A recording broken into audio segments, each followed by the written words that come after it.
Olá, esse é o primeiro vídeo de estudos sobre Design Thinking, UX Design e UI Design. Esse é o primeiro livro para você que quer começar na área de UX ou UI Design, você tem que ler e começar com Design Thinking. E esse livro, uma metodologia poderosa para decretar o fim das velhas ideias, Design Thinking do autor Tim Brown, é a Bíblia que você tem que ler. Então, esse livro vai ser uma série. Eu vou começar a ler aqui para você. Vai ser um audiobook, mas se você quiser ler junto comigo, vai estar aqui também na tela para você ler junto. Então, essa é a primeira capa, começando as lições da Ideal para potencializar a inovação e conduzir sua empresa ao sucesso. O que é essa Ideal? Essa Ideal é uma agência de Design Thinking que literalmente criou todo esse conceito lá nos anos 90. Então vamos lá. Começando com Tim Brown. Tim Brown escreveu o livro definitivo sobre Design Thinking. A saga e a experiência de Brown e as histórias que ele conta fazem deste livro uma prazerosa jornada. Esta obra-prima apresenta as emoções, a mentalidade, os métodos necessários para elaborar o design de tudo, de um produto a uma experiência ou uma estratégia de modo inovador. Robert Sutton, autor de A Verdade dos Fatos. Este não é um livro de designers para designers, mas um guia para líderes criativos que buscam propor design thinking, uma abordagem para a solução criativa de problemas, e em todas as facetas de suas organizações, produtos ou serviços para descobrir novas alternativas para os negócios e para a sociedade como um todo. Escrito como imaginação, humor e visão, esta fundamental e inspiradora obra é uma leitura essencial para qualquer pessoa diante dos desafios de hoje, para criar as oportunidades de amanhã. A compra deste conteúdo não prevê o atendimento e fornecimento de suporte técnico ou operacional, instalação ou configuração do sistema de leitor de e-book, em alguns dos casos, e dependendo da plataforma, o suporte poderá ser obtido com o fabricante ou loja do comércio de e-books. Esse aqui é o livro de Design Thinking, a tradução é feita pela Cristina Yamagami. Vamos lá. Aqui tem um pouquinho da descrição da editora, a tradução, mais alguma descrição aqui dos créditos. Aqui a tradução, também os créditos, a publicação no Rio de Janeiro em 2018. Essa edição. Aqui vamos ao índice, o prefácio, a edição brasileira, a introdução, parte 1, capítulo 1, 2 e 3, estudo de casos.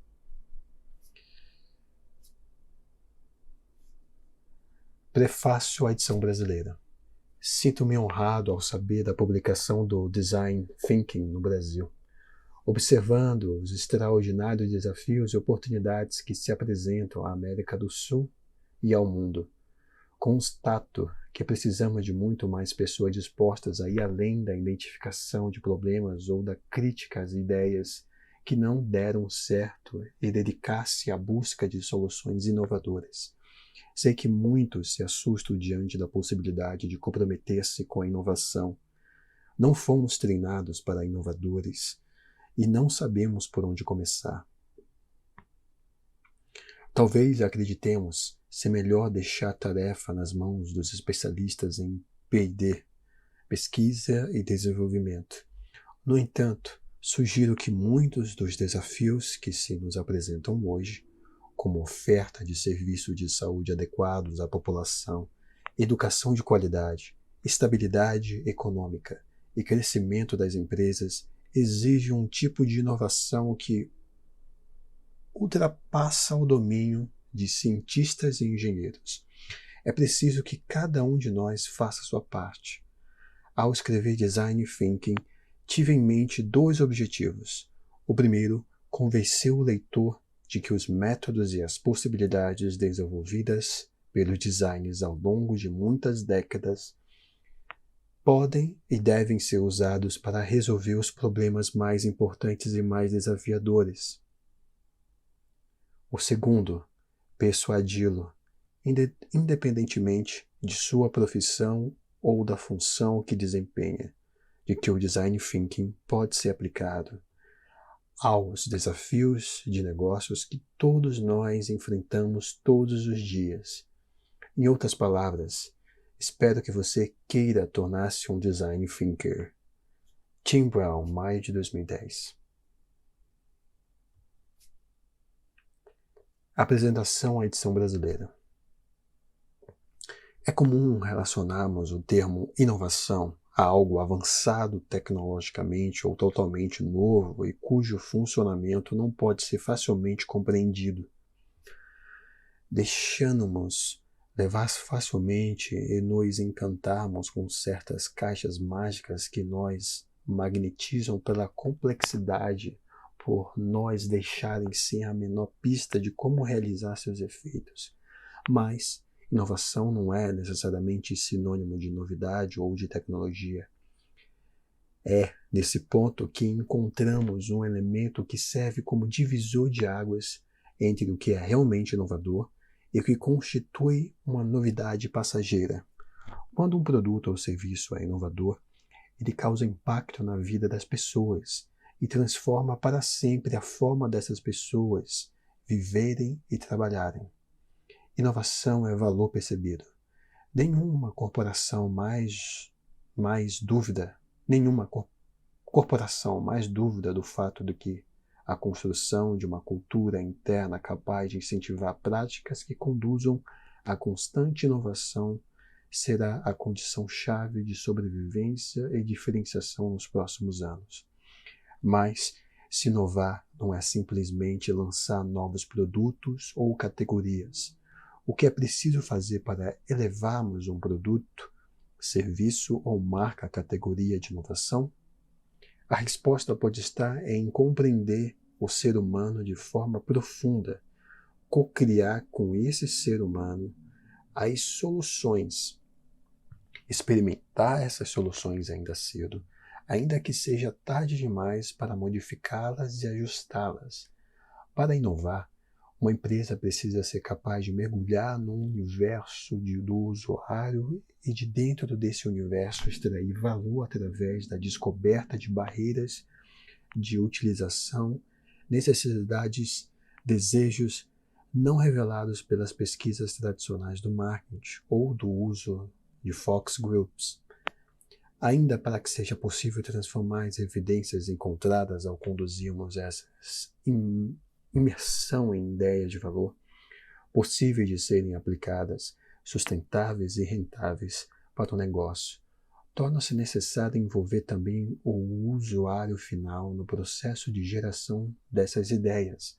Ao co-criarmos com esses usuários e explorarmos cenários em conjunto, aumentamos nossa compreensão e elo empático por essas pessoas que, no fim, representaram o público para o qual o produto ou serviço se destina. O atual cenário econômico brasileiro tem exigido das empresas cada vez mais agilidade e velocidade de adaptação. Modelos de gestão tradicionais pedem força para dar vazão às novas linhas de pensamento que permitem maior oxigenação das estruturas corporativas. Nesse cenário ganha quem tem mais velocidade e leveza para experimentar. É nesse cenário que a experimentação ou prototipagem ganha bastante relevância. Ao incentivar a experimentação nas fases iniciais de um projeto, a empresa dá um grande passo em direção a diminuir riscos de insucesso e aumenta consideravelmente suas chances de causar um impacto maior na vida das pessoas com a solução final. Em resumo, empresas que desejam se manter inovando inovando, não devem focar em perseguir o esfumaçado termo inovação, mas sim buscar relevância pela criação de uma cultura de empatia, cocriação e constante experimentação. É nesse cenário porque o design é a resposta. O design não é uma simples resposta. É a chave para as perguntas corretas. É isso que o Tim Brown defende neste livro. E é isso que temos defendido ao longo desses 10 anos em centenas de projetos nos quais aplicamos o Design Thinking para a construção de serviços impactantes, sustentáveis e inovadores para nossos clientes. Vale ressaltar que o Design Thinking aqui retratado não é o design elitista, estético ou artístico. O Design Thinking, o pensamento de design, é uma abstração do modelo mental utilizado há anos pelos designers para dar vida às ideias. Esse modelo mental e os seus poderosos conceitos podem ser aprendidos e utilizados por qualquer pessoa e aplicados em qualquer cenário de negócio ou social. Como o propósito Tim Brown expõe no capítulo 1, certamente não queremos conduzir um negócio apenas com base em instituição e inspiração, mas da mesma maneira confiar demais na racionalidade e no universo analítico tem se mostrado tão perigoso quanto. É aí que o pensamento integrativo do design aparece para sugerir um terceiro caminho. Esse caminho é o Design Thinking. Boa leitura. Tennyson Pinheiro, sócio-diretor da Live Work, consultoria global de inovação e design. Serviço e professor do curso de Design Thinking da ESPM.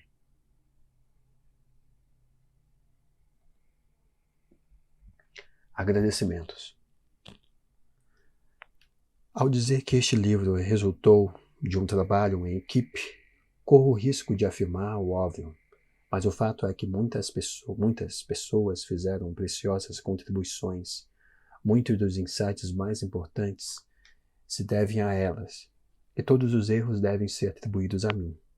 Meu sócio silencioso, Barry Cat, por meio de sua habilidosa utilização das palavras, faz com que eu pareça mais eloquente do que realmente sou. Sou grato a ele pelas muitas contribuições ao texto e pelo tempo e esforço consideráveis que dedico para transformar meu manuscrito em algo pronto para o consumo do público. Minha agente Christy Fletch viu o potencial deste projeto e me apresentou a maravilhosa equipe de Harper Business, em particular ao editor Ben. Eu tinha ouvido falar que a arte da edição deste livro está morrendo na correria do mercado editorial moderno. Mas Ben demonstra que uma edição de alta qualidade e velocidade não são mutuamente excludentes. Foi um prazer trabalhar com ele. Outras pessoas que desempenharam papéis essenciais na condução do projeto até sua conclusão incluem Leo McCrary, da Harvard Business Review, que editou meu artigo original Design Thinking, e Sandy Speak and Grow e Kelly Clark, que criaram o conceito na capa da edição americana. Peter McDonald, que ilustrou meu papel mental, os agentes publicitários, Deb, Mark, que trabalham com diligência para divulgar a mensagem do livro para o mundo, Scott, que se certificou de que eu estava descrevendo com precisão os projetos da Ideal, e minha assistente Sally, que, de alguma forma, conseguiu me colocar nos lugares certos e nos momentos certos, apesar de todas as minhas tentativas de frustrar meus planos. No decorrer das pesquisas para este livro, tive o prazer de visitar algumas maravilhosas organizações. Gostaria de agradecer especialmente a PEV, Tulsi, Advent, a Hospital, especialmente a Pavement, Advent Hospital, David Quinn, a Dio da Índia, Matakoto Kakai, Naoki, por terem sido tão generosos com seu tempo e ideias. Tive a enorme sorte de conviver com algumas pessoas incrivelmente inteligentes que influenciaram de maneira significativa minha forma de pensar. Muitas foram mencionadas no texto, mas gostaria de agradecer a Jacqueline, Bruce, Naoto, Gary, John, Bob, Roger, Cláudia, porque devo muitas das minhas ideias às realizações dessas pessoas. Também gostaria de agradecer a Chris, do TED, que por meio de sua maravilhosa conferência me apresentou a inúmeras ideias e pessoas incluídas nesse livro. Na IDU, gostaria de agradecer a Whitney, Jane, Fulton, Paul, Diego, Fred, Peter, por atuarem regularmente como caixas de ressonância para minhas ideias. Mas esse livro não poderia existir sem as contribuições dos meus colegas da IDU e de nossos clientes, tanto no passado quanto no presente. Eles continuam sendo uma infinita fonte de inspiração. Este livro reflete minha jornada de designer e design thinking. Sem a orientação de algumas pessoas, eu nunca teria realizado essa jornada. Elas incluem meus pais, que me deram a confiança necessária para entrar na faculdade de arte, quando todos os meus amigos estavam escolhendo carreiras muito mais promissoras. Bill Mulgrady, que assumiu o significativo risco de me contratar. David Cayley, que se mostrou disposto a confiar sua empresa à minha liderança. David Strong, que tem a paciência de tocar um negócio ao lado de um designer que mal sabe fazer contas, muito menos usar uma planilha eletrônica. E Jim Hacker, cujos conselhos de liderança me proporcionaram uma constante rede de segurança para mim e meus colegas. Finalmente, e o mais importante, tenho o prazer de agradecer à minha família, Grainer, Kathleen e Sophie, sua disposição de tolerar minhas frequentes ausências e os meus muitos fins de semana concentrados diante do meu laptop constitui apenas uma pequena parcela da gratidão que devo a elas. Tim Brown, Palo Alto, Califórnia, maio de 2009. O poder do design thinking. Um fim às velhas ideias. Praticamente qualquer pessoa que tenha visitado a Inglaterra já viajou pela ferrovia Great Western Highways, a maior realização do grande engenheiro vitoriano Isambard Kingdom Brunel. Eu cresci ouvindo a JWR, e quando eu ainda era menino na Oxfordshire rural, muitas vezes andava de bicicleta ao longo da linha, esperava que os grandes trens expressos passassem por mim em um estrondo a mais de 160 km por hora. A viagem de trem é mais confortável hoje. Os vagões agora ostentam suspensões e assentos almofadados. E sem dúvida, o cenário mudou, mas um século e meio após a sua construção, a JWR ainda representa um ícone da Revolução Industrial e um exemplo do poder que o design tem de alterar o mundo a nosso redor. Mesmo tendo sido o engenheiro dos engenheiros, Brunel não se interessava exclusivamente pela tecnologia por trás de suas criações. Embora levasse em consideração o design do sistema, ele insistia em inclinações o mais uniformes possíveis porque queria que os passageiros tivessem a sensação de flutuar pelo campo. Construir pontes, viadutos e túneis para criar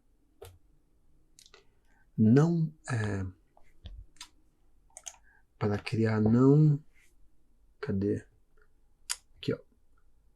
criar não somente um transporte eficiente, como também a melhor experiência possível.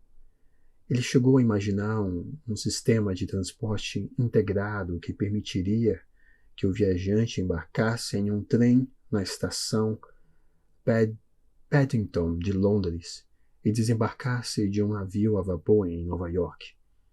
Em cada um de seus grandiosos projetos, Brunel exibia um talento notável, incrivelmente visionário, para equilibrar aspectos técnicos, comerciais e humanos. Ele não foi apenas um grande engenheiro ou um talentoso designer. Isambard Kendall Brunel foi um dos primeiros exemplos de design thinking. Desde a conclusão da Great Whitner Railway em 1841, a industrialização acarretou incríveis mudanças. A tecnologia ajudou a tirar milhões de pessoas da pobreza e melhorou o padrão de vida de uma parcela considerável da humanidade, à medida que entramos no século XXI. Contudo, estamos cada vez mais cientes do lado negativo da revolução que transformou o modo como vivemos, trabalhamos e nos divertimos. As nuvens fuliginosas de fumaça que antes escureciam o céu de Manchester e Birmingham alteraram o clima do planeta. A onda de produtos baratos que começou a fluir de suas fábricas e oficinas alimentou uma cultura de consumo excessivo e desperdícios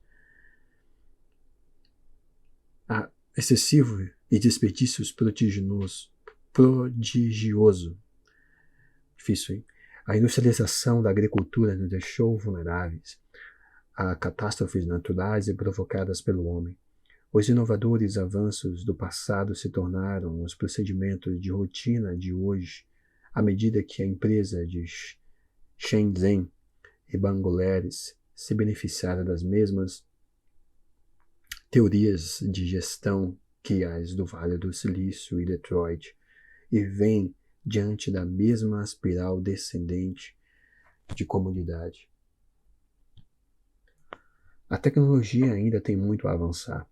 A revolução das comunicações possibilitada pela internet aproximou as pessoas e lhe deu a oportunidade de trocar opiniões e gerar novas ideias como nunca havia sido feito antes. As ciências da biologia, química e física se fundiram na forma de biotecnologia e da nanotecnologia para criar a promessa milagrosos medicamentos e maravilhosos novos compostos. Mas essas espetaculares realizações provavelmente não nos ajudarão a reverter nossas fatídicas trajetórias. Pelo contrário, precisamos de novas escolhas. Uma visão puramente tecnocêntrica da inovação é menos sustentável hoje do que nunca em uma filosofia de gestão baseada apenas na seleção de uma entre várias estratégias existentes, provavelmente será superada por novos avanços domésticos ou no exterior. Precisamos de novas escolhas, novos produtos que equilibrem as necessidades de indivíduos e da sociedade como um todo, novas ideias que lidem com os desafios globais de saúde, pobreza e educação, novas estratégias que resultem em diferenças que importam em um senso de propósito que inclua todas as pessoas envolvidas. É difícil imaginar outra época em que os desafios que enfrentamos foram tão mais abrangentes do que os recursos criativos disponíveis.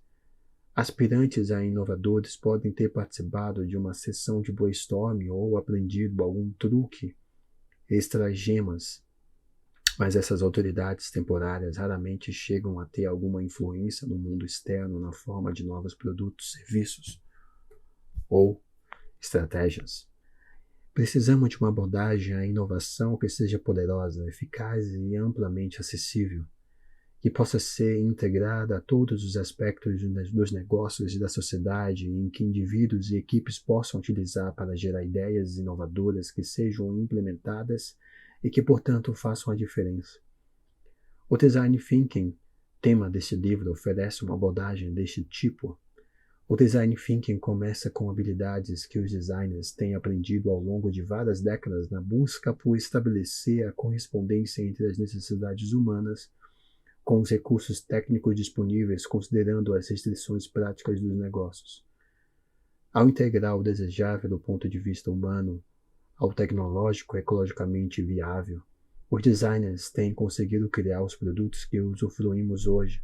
O Design Thinking representa o projeto passo que é colocar essas ferramentas nas mãos das pessoas que talvez nunca tenham pensado em si mesmas como designers e aplicá-las a uma variedade muito mais ampla de problemas. O design thinking se beneficia da capacidade que todos nós temos, mas que são negligenciadas por práticas mais convencionais de resolução de problemas. Não se trata de uma proposta apenas centrada no ser humano, ela é profundamente humana pela própria natureza. O design thinking se baseia em nossa capacidade de ser intuitivos, reconhecer padrões, desenvolver ideias que tenham um significado emocional além do funcional, nos expressar em mídias além de palavras ou símbolos. Ninguém quer gerir uma empresa com base apenas em sentimentos, intuição e inspiração, mas fundamentar-se demais no racional e no analítico também pode ser perigoso. A abordagem integrada que reside no centro do processo de design sugere um terceiro caminho: nadando contra a corrente. Fui treinado como designer industrial, mas levei muito tempo para perceber a diferença entre ser um designer e pensar como um designer.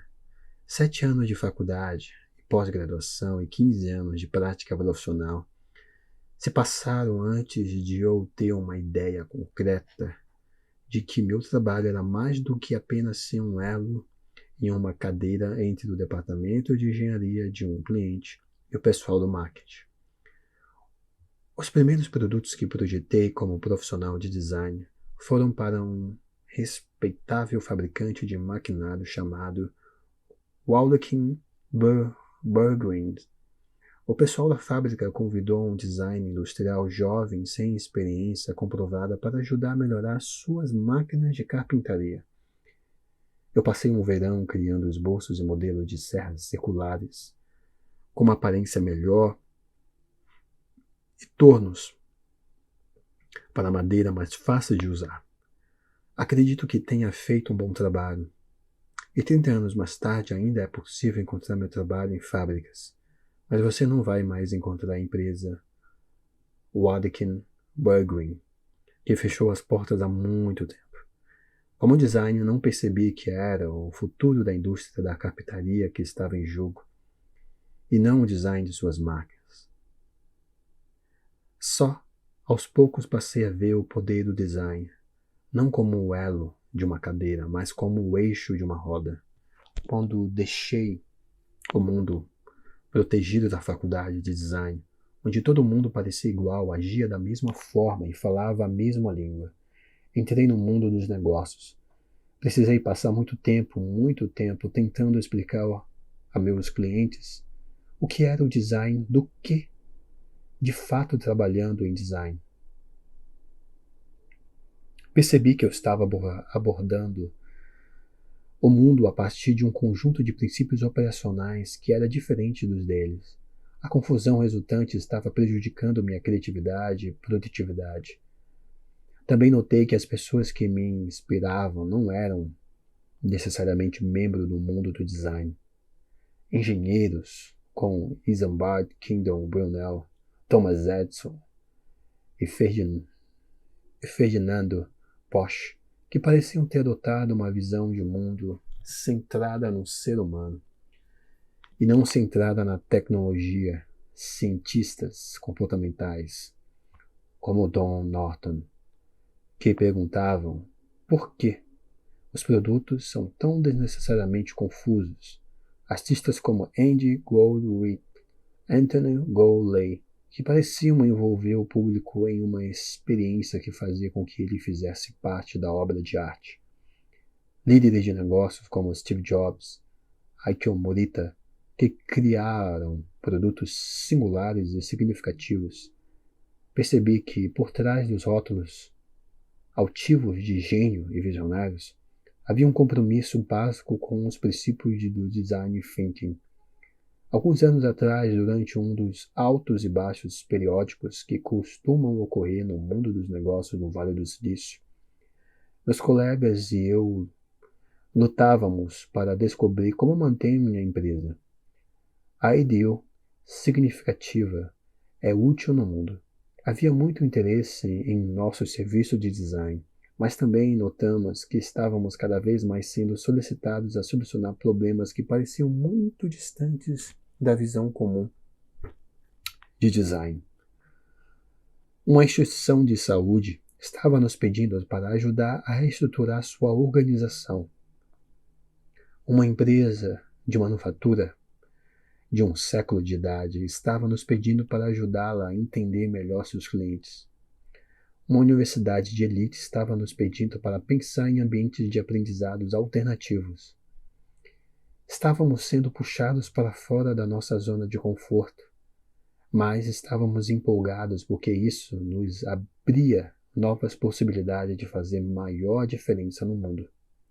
Começamos a falar sobre essa área expandida como design com D minúsculo, em uma tentativa de ir além do objeto escultural exibido em revistas de estilo de vida ou em pedestais em museus de arte moderna.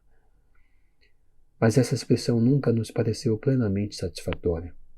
Um dia eu estava batendo papo com meu amigo David Cayley, professor de Stanford e fundador da IDEO, e ele observou que sempre que alguém perguntava a ele sobre design, ele se via incluindo a palavra thinking, pensamento. Para explicar o que os designers faziam, daí surgiu o termo design thinking. Agora, eu uso como uma forma de descrever um conjunto de princípios que podem ser aplicados por diversas pessoas a uma ampla variedade de problemas. Eu me converti ao design thinking e agora sou um evangelizador. Eu não estou sozinho.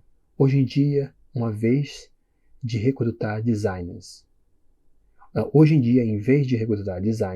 para tornar uma ideia já desenvolvida mais atraente, as empresas mais progressistas os estão desafiando a criar ideias no início do processo de desenvolvimento.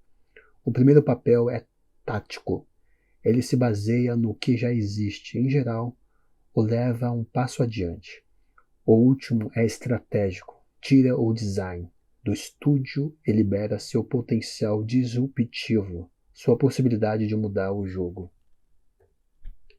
Não por acaso que atualmente os designers podem ser encontrados nos conselhos de administração de alguma das empresas mais progressistas do mundo.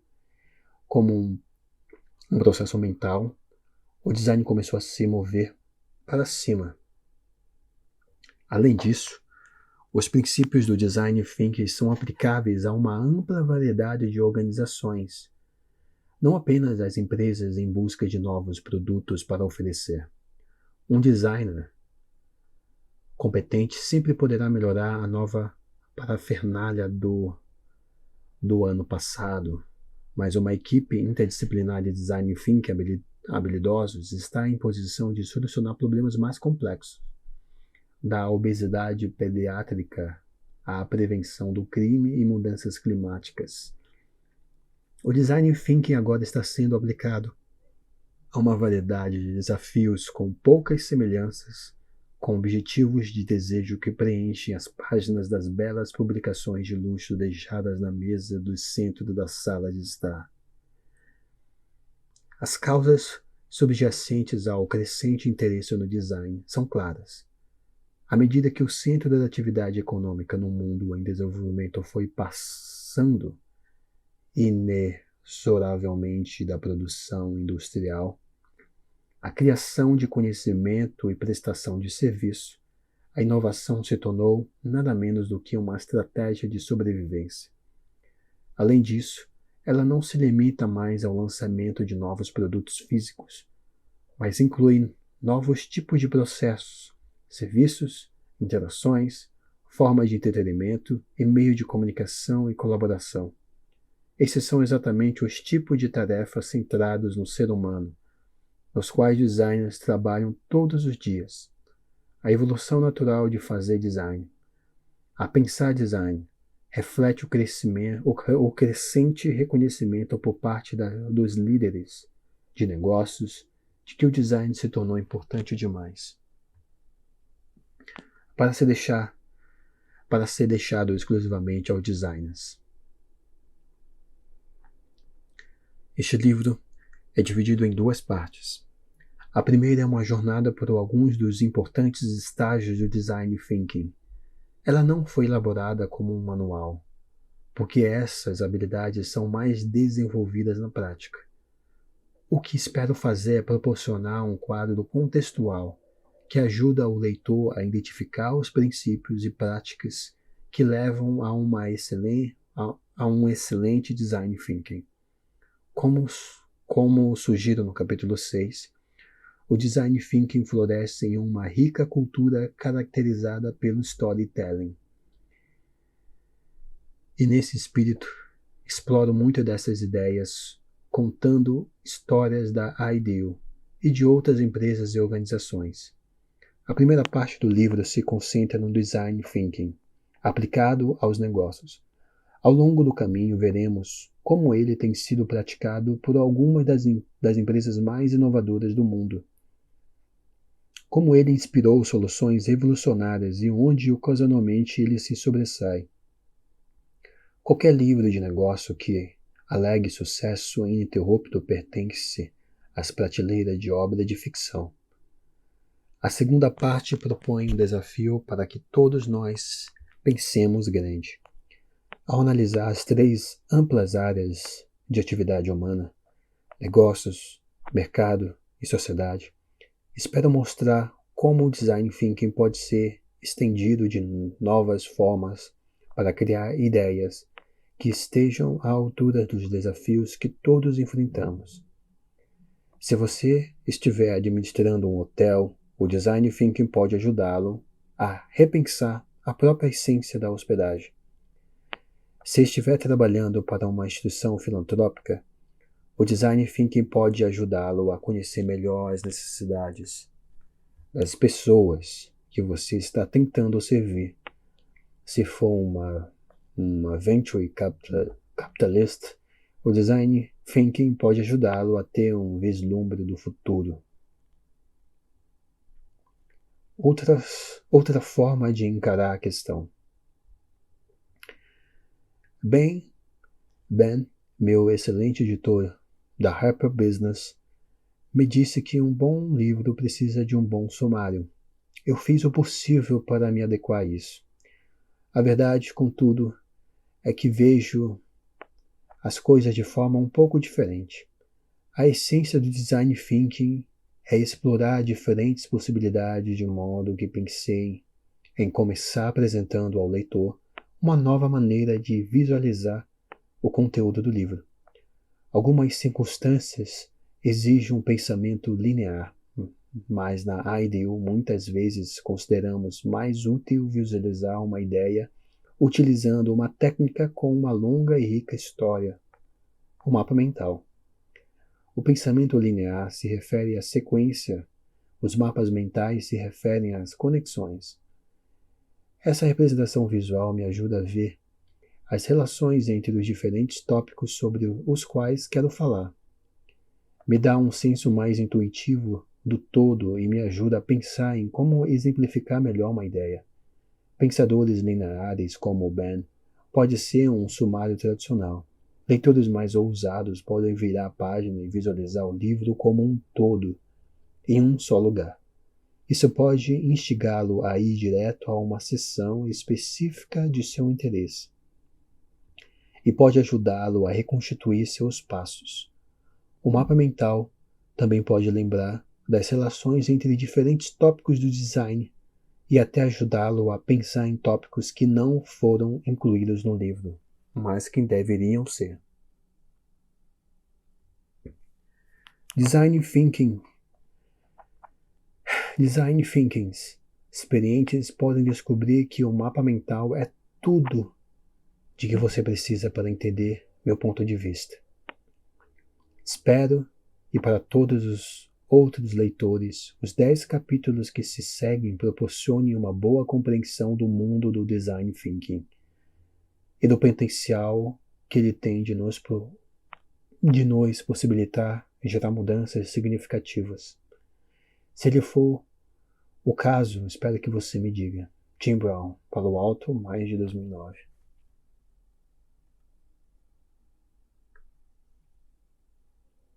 Parte 1. O que é Design Thinking? Saindo da zona de conforto. Ou, como o Design Thinking diz, respeito a mais do que estilo.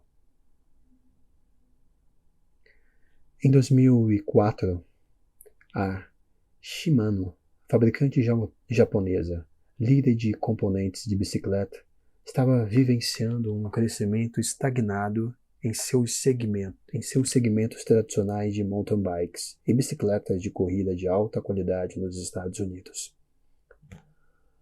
A empresa sempre baseou-se em nova tecnologia para orientar seu crescimento.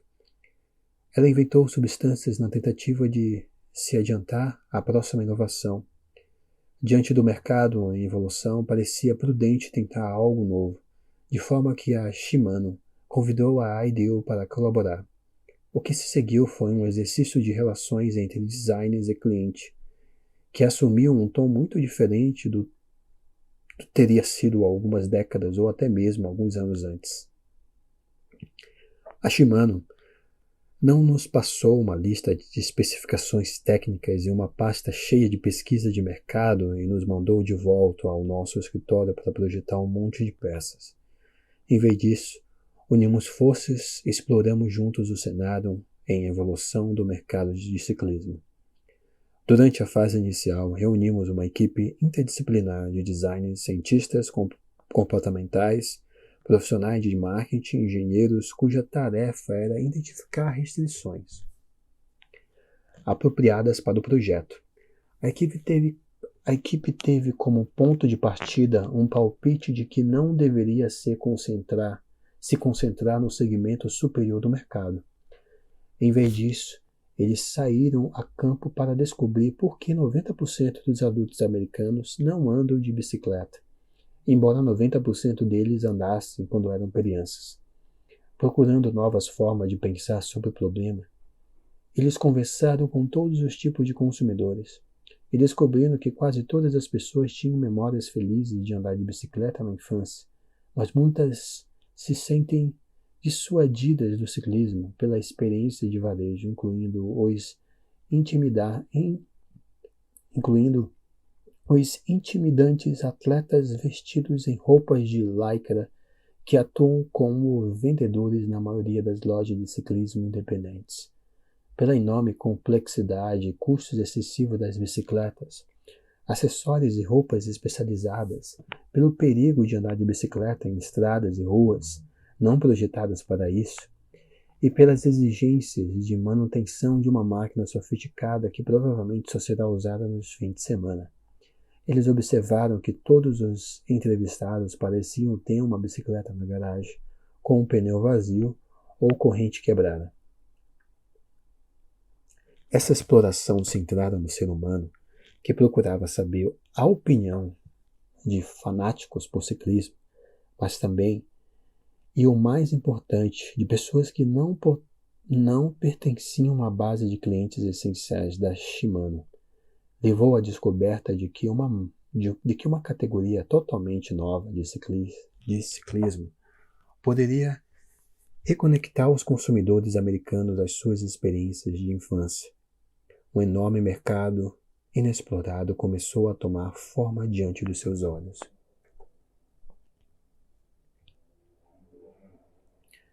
A equipe de design, inspirada nas antigas bicicletas Shin, da qual todos pareciam se lembrar, se saiu com o conceito do coasting, o simples prazer de passear de bicicleta.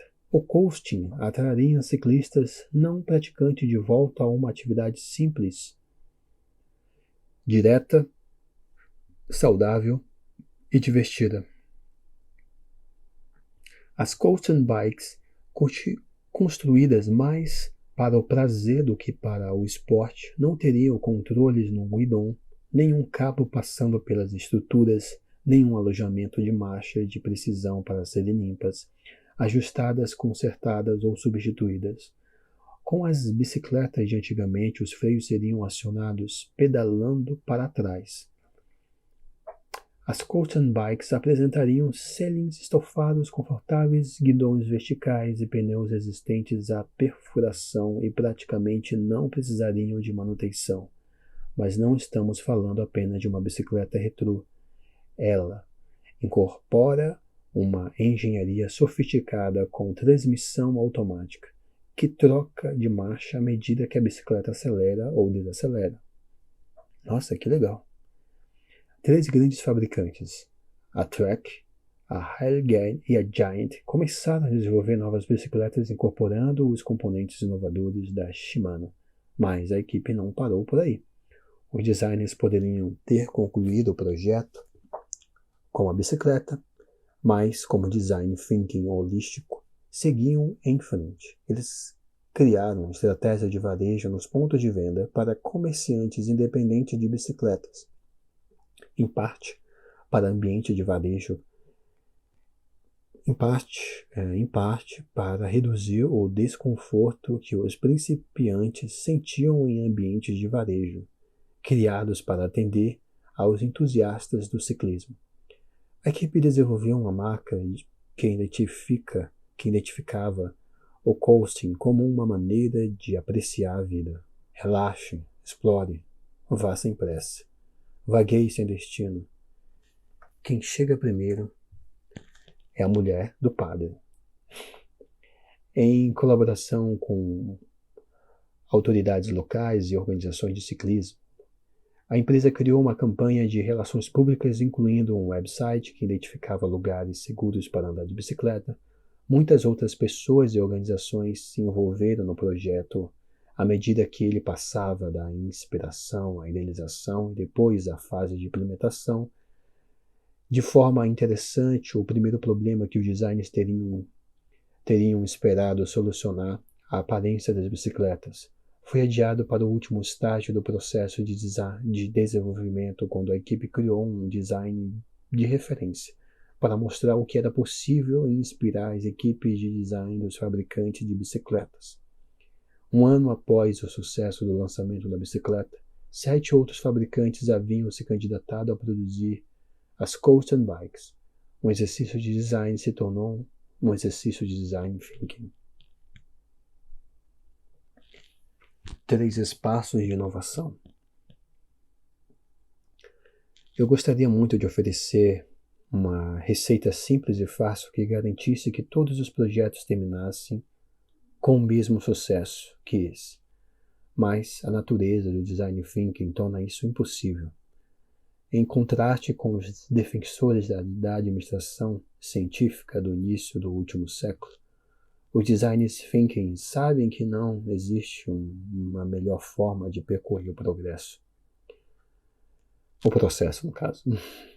Há pontos de partida e pontos de referências úteis ao longo do caminho, mas o contínuo da inovação pode ser visto mais como um sistema de passos que se sobrepõem do que como uma sequência de passos ordenados.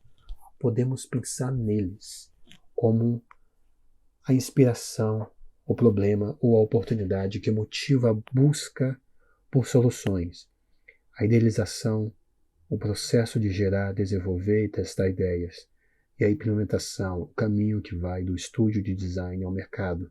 Os projetos que podem percorrer esses espaços mais de uma vez à medida que a equipe lapida suas ideias e explora novos direcionamentos.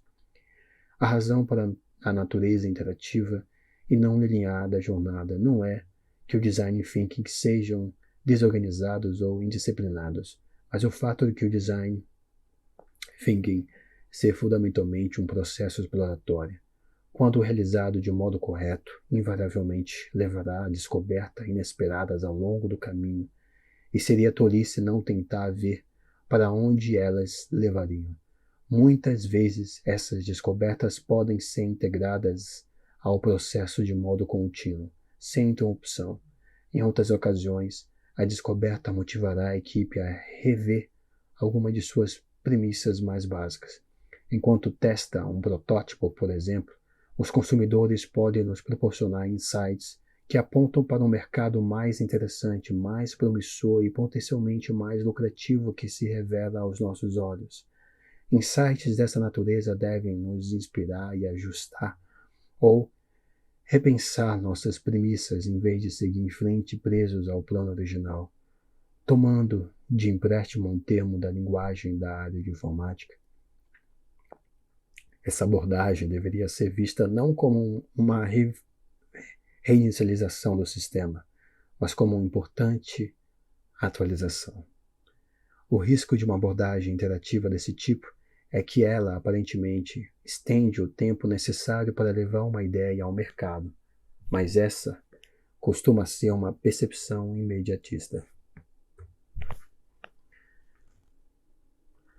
Pelo contrário, uma equipe ciente do que está acontecendo não se sentirá pressionado a dar o próximo passo lógico em um caminho que acabará se comprovando improdutivo. Temos visto muitos projetos mortos pela administração por se tornar claro que as ideias não eram boas o suficiente. Quando um projeto é abordado depois de meses ou até anos, pode ser arrasador em termos tanto de dinheiro quanto de moral. Uma equipe ágil de design thinking terá elaborado e testado protótipos desde o primeiro dia do projeto e se corrigido ao longo do caminho, como dizemos na IDEO. Fale muitas vezes para ter sucesso mais cedo. Pelo fato de ser ilimitado, neutro e interativo, um processo impulsionado pelo design thinking parece caótico para as pessoas que o vivenciam pela primeira vez.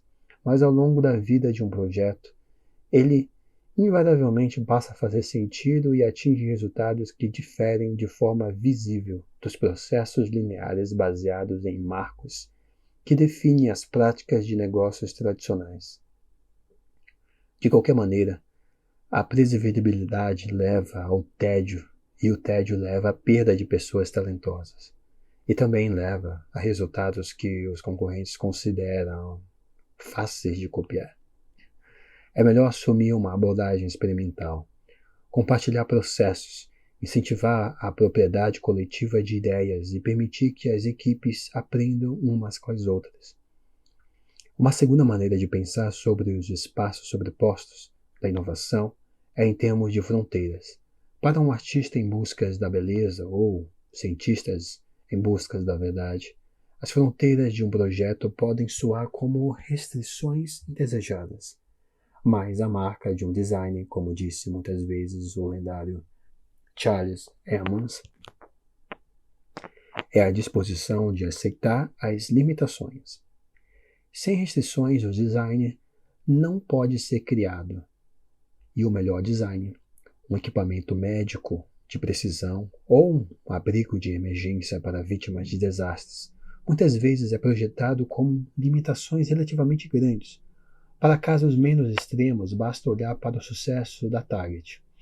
Ao levar o design para um público mais amplo, a um custo significativamente inferior do que o praticado até então. Na verdade, é muito mais difícil para um exímio designer como Michael Graves criar uma coleção de utensílios de cozinha de baixo custo ou para Isaac criar uma linha de roupas prêt-à-porter do que criar o design de uma chaleira que será vendida na loja de um museu por centenas de dólares ou um vestido para ser vendido em uma sofisticada boutique por milhares de dólares. A disposição e até a aceitação empolgada das restrições constituem o fundamento do design thinking. O primeiro estágio do processo de design costuma se referir à identificação das restrições mais importantes e à definição de critérios para sua avaliação. As restrições podem ser mais bem visualizadas em função de 3 critérios sobrepostos para boas ideias: praticabilidade, o que é fundamentalmente possível no futuro próximo; viabilidade, o que provavelmente se tornará parte de um modelo de negócio sustentável; e desejabilidade, o que faz sentido para as pessoas. Um designer competente solucionará todas essas 3 restrições, mas um design thinking os colocará em equilíbrio harmonioso. O popular Nintendo Wii é um bom exemplo do que acontece quando alguém consegue fazer isso. Durante muitos anos,